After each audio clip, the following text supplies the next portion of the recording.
দেশের বাজারে হঠাৎ লাগামহীন পেঁয়াজের দাম সপ্তাহের ব্যবধানে কেজিতে বেড়েছে ৩০ টাকা পর্যন্ত। ব্যবসায়ীরা বলছেন, বাজারে দেশি পেঁয়াজের সরবরাহ কমে যাওয়া এবং আমদানি বন্ধ থাকায় দাম বেড়েছে নিত্য এ পণ্যের। এতে বিপাকে পড়েছেন নিম্ন আয়ের মানুষ।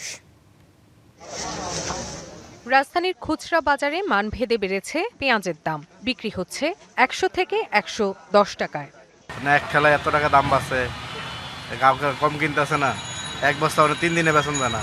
বাড়তি কতদিন থাকে এটা আমরাও বলতে পারি না। নতুন পেঁয়াজ আসার আগ পর্যন্ত মনে হয় বেশি একটা কমবে না, এরকমই হয়তো থাকবে। জিনিসের দাম একটু স্থিতিশীল থাক, তাহলে আমাদের একটু ভালো হয়। আমরা একটু মধ্যবিত্ত মানুষ। শুধু ঢাকা নয়, দাম বাড়তি দেশের বিভিন্ন জেলায়ও।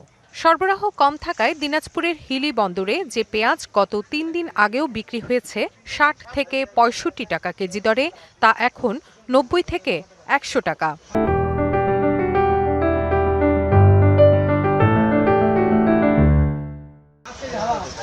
ব্যবসায়ীরা বলছেন, বাজারে পেঁয়াজের সংকট তৈরি হওয়ায় এমন পরিস্থিতি। সমাধানে আমদানির বিকল্প নেই।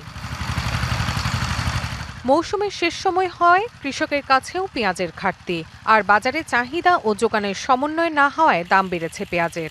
আগে যা ছিল সব বিক্রি হয়ে গেছে, এখন আর পেঁয়াজ নাই। গ্যাসের মাল প্রায় ওই বয়তে কাবার করে দিয়েছে। আলি পিস কেবল লাগাচ্ছে, পেঁয়াজের আমদানি এমনি কম। এমন পরিস্থিতিতে স্বল্প সময়ের মধ্যে ভারত থেকে পেঁয়াজ আমদানির পরামর্শ রাজবাড়ী কৃষি সম্প্রসারণ অধিদপ্তরের।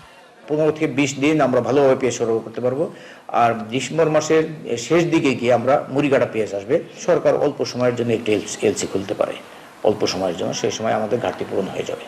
এদিকে নিত্য এ পণ্যের হঠাৎ দাম বাড়ায় বিপাকে পড়েছেন নিম্ন এবং মধ্যম আয়ের মানুষ। Rifat Tasnova, DBC news.